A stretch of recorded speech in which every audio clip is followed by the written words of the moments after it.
Nous allons maintenant donner la parole au général Coustou, que je vous demande d'applaudir.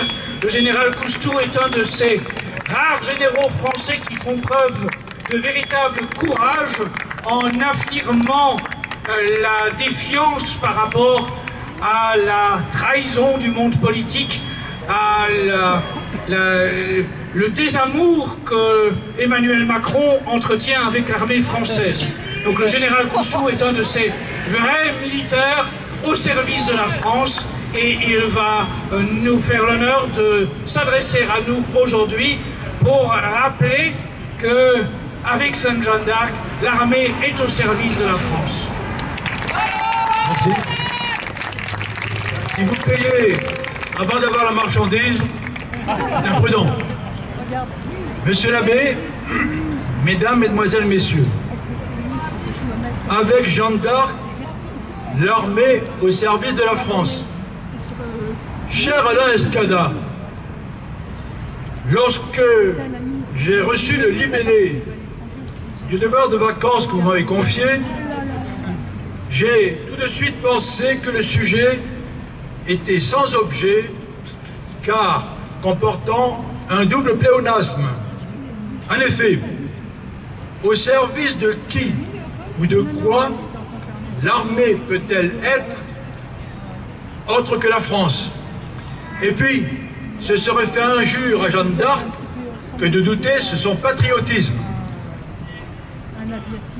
Aussi,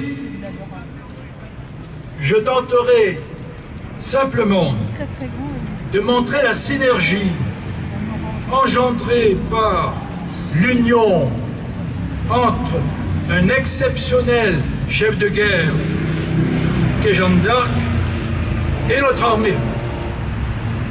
Cependant, permettez-moi une précaution oratoire. Un général n'est bon en rien. Je n'ai pas dit à rien. C'est pourquoi mon approche demeurera générale, à défaut d'être convaincante.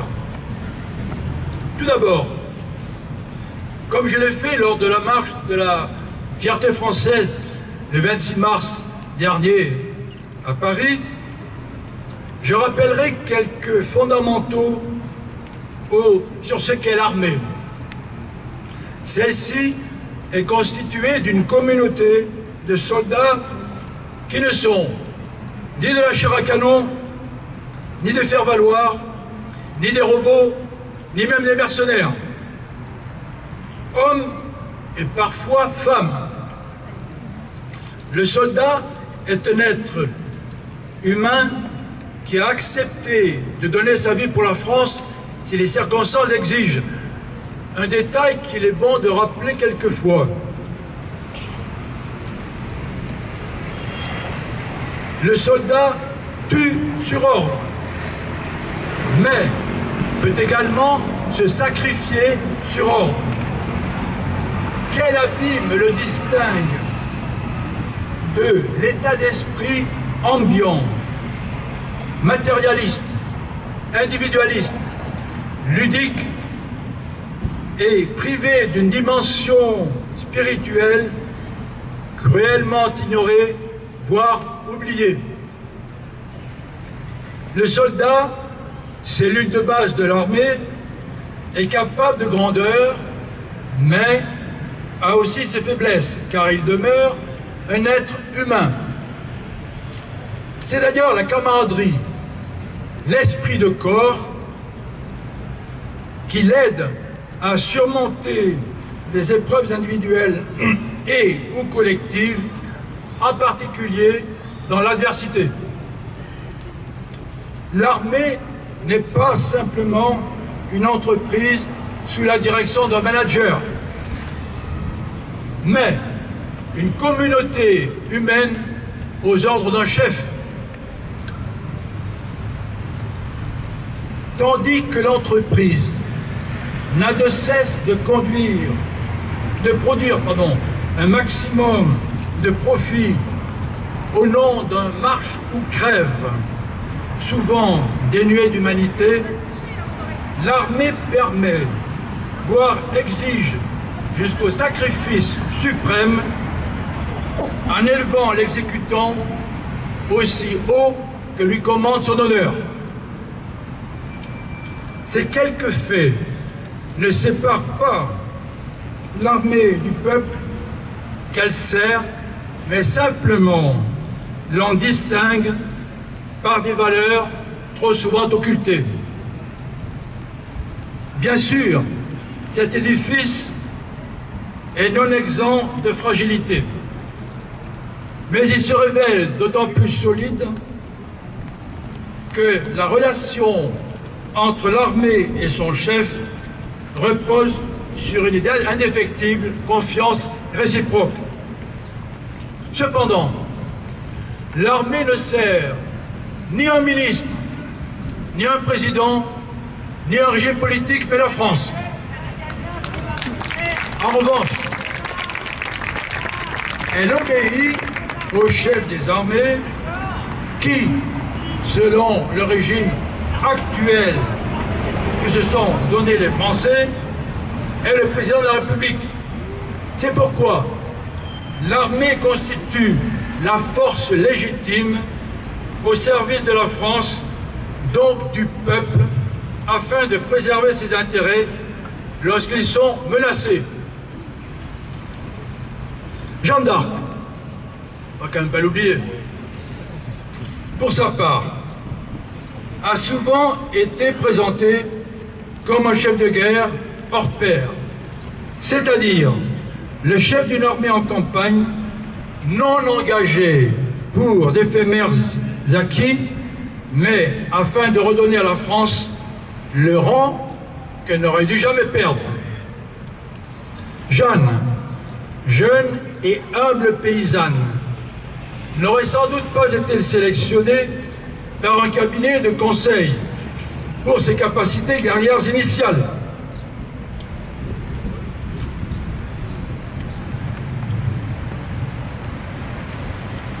Sa personnalité n'aurait non plus satisfait aux critères algorithmiques de notre époque pour un tel emploi. De plus, une jeune vierge, pensez donc, un mot qui tente à s'estomper dans notre belle langue française. En fait, Jeanne portait en elle beaucoup plus que ce qu'on peut légitimement exiger d'un grand chef.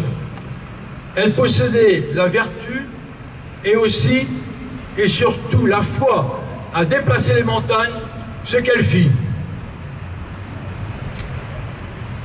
Il a été écrit que la triple donation, dont un brillant prochain intervenant nous parlera, je crois l'avoir aperçu,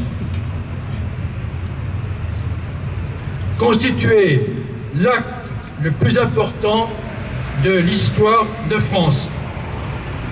Bien sûr, comme nous l'a rappelé saint Thomas, des conditions matérielles suffisantes permettent à la vertu de se manifester.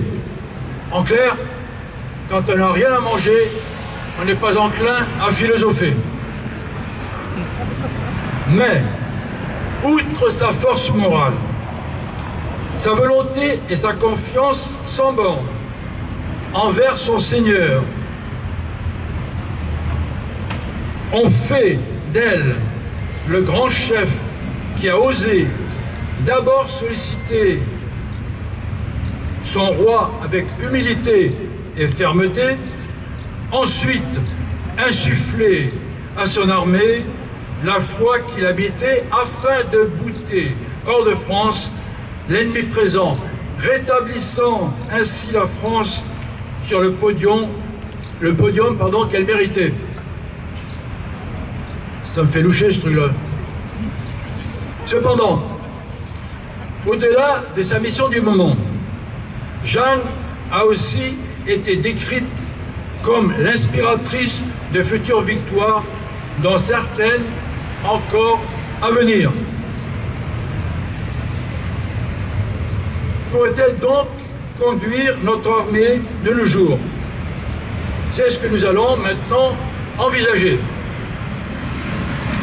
Avant toute bataille, le chef mène une étude détaillée des différentes conditions de l'engagement. En particulier, une connaissance la plus exhaustive possible de l'ennemi s'impose car déterminante. Mais d'abord, y aurait-il quelques similitudes entre l'époque de Jeanne et la nôtre?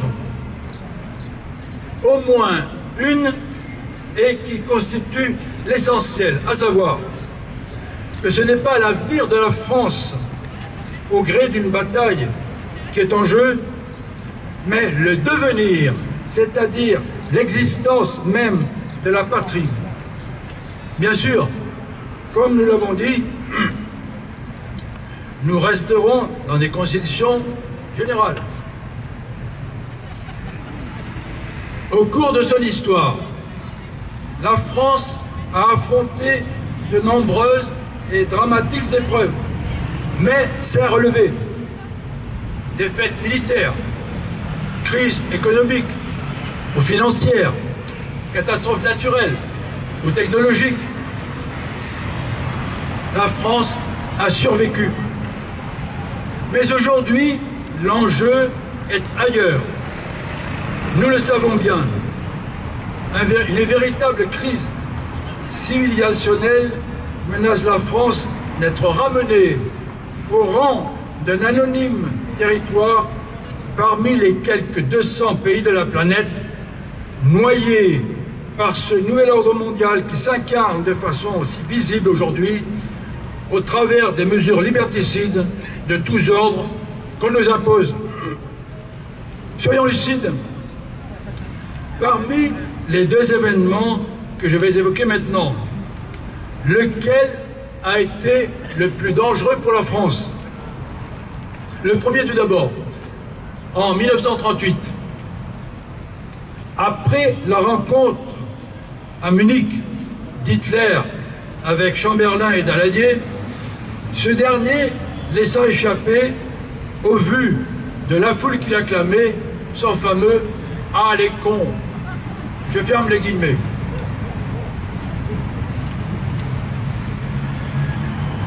Car il savait bien qu'il avait trahi par un manque de courage que plus tard Solzhenitsyn nous opposera comme la raison de notre future perdition. Churchill, pour sa part, avait immédiatement diagnostiqué que l'honneur bafoué pour éviter la guerre ne nous évitera pas la guerre. On connaît la suite, mais la France a retrouvé sa place dans le concert des nations. Membre permanent du Conseil de sécurité de l'ONU, pour ne citer que cet improbable succès de notre grand retour sur la scène internationale, la France s'est donc en partie relevée du désastre de 1940.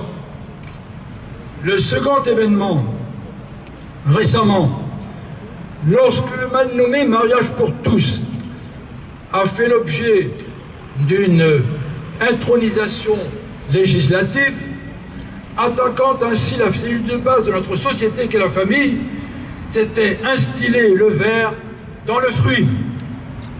Plus tard, plusieurs ténors de notre monde politique, dont les noms ne méritent pas d'être cités, ont admis que maintenant, les Français s'étaient habitués et qu'il n'y avait pas lieu de changer cette disposition. Qu'il soit clair, qu'il ne s'agit pas de juger tel ou tel. Et l'étiquette qui se termine, avec le mot qui se termine par phobe, est sans objet dans ce dossier. Il s'agit simplement de souligner l'imposture faite à notre société dont les racines chrétiennes sont reconnues par tous. Les affaires privées relèvent du privé. En effet, nous savons bien que cette prétendue avancée sociétale n'est que le fruit de la tyrannie des minorités dénoncée par Valérie Bugeaud au travers du fameux état de droit, simple outil, selon elle, pour imposer la tyrannie. Si le premier événement, le désastre de 40, n'est plus qu'un très mauvais souvenir, en revanche, le second est d'une autre nature et nous a infligé une blessure si profonde dont on perçoit mal le dénouement à vue humaine. Plus globalement, quelle est la cause du délitement de la France? Car c'est bien de cela dont il s'agit. On nous sature avec les valeurs de la République. Quelles sont-elles donc? Par la Révolution, la République est née dans la douleur d'une césarienne pratiquée à la guillotine, puis baptisée dans le sang de la terreur et des guerres de Vendée. Nos parlementaires seraient bien avisés pour une fois de faire une juste repentance au regard de ce qu'on a pu appeler le premier génocide des temps modernes. Considérant les fruits amers engendrés par l'arbre de la Révolution, on ne peut s'empêcher, une fois de plus, de se souvenir de cette phrase fameuse prononcée par notre grand Bossuet: « Dieu se rit des hommes qui se plaignent des conséquences dont ils chérissent les causes. » On peut prendre des notes, hein. La déchristianisation avec l'oubli du Créateur qui l'accompagne, voulu et mené par la franc-maçonnerie et autres anticléricaux, constitue le grand vide de notre actuelle société, car, nous le savons bien, on ne peut servir de maître. Et comme nous l'enseignait notre regretté Père Marziac, en enfer, il n'y a que des volontaires. Notre ennemi est culturel, moral, spirituel. Il convient donc de ne pas se tromper ni d'ennemis, ni de combat, ni des moyens pour vaincre. Chers amis, je ne m'éloigne pas du sujet, bien le contraire. Je souhaitais simplement vous dire qu'au regard de la défense, qui n'est pas que militaire, on parle de guerre économique et de défense économique. La défense est globale. Aujourd'hui, nous comprenons bien que la menace pour la France peut être militaire, mais pas seulement, ni prioritairement. C'est pourquoi l'armée, par les valeurs qu'elle diffuse, constitue un des derniers remparts contre le délitement de la France, et Jeanne d'Arc, par les vertus et la foi qu'elle incarne, doit inspirer tous les soldats de France. D'abord, bien sûr, ceux qui, en uniforme et portant les armes, doivent entraîner tous les patriotes par l'exemple qu'ils donnent, mais aussi tous les Français, dont nous tous, qui, inspirés par notre sainte patronne secondaire de la France, dans son sillage, avons à bouter hors de notre sol et de nos têtes le nouvel ennemi de ce jour. À ceux qui désespéreraient de la situation aujourd'hui, écoutons Jeanne d'Arc qui nous a dit « Dieu nous donnera la victoire, encore faut-il que le chevalier bataille. » Si le peuple soutient son armée, inspiré et protégé par Jeanne d'Arc, ne doutons pas que la France survive. Alors, aux armes, chevaliers!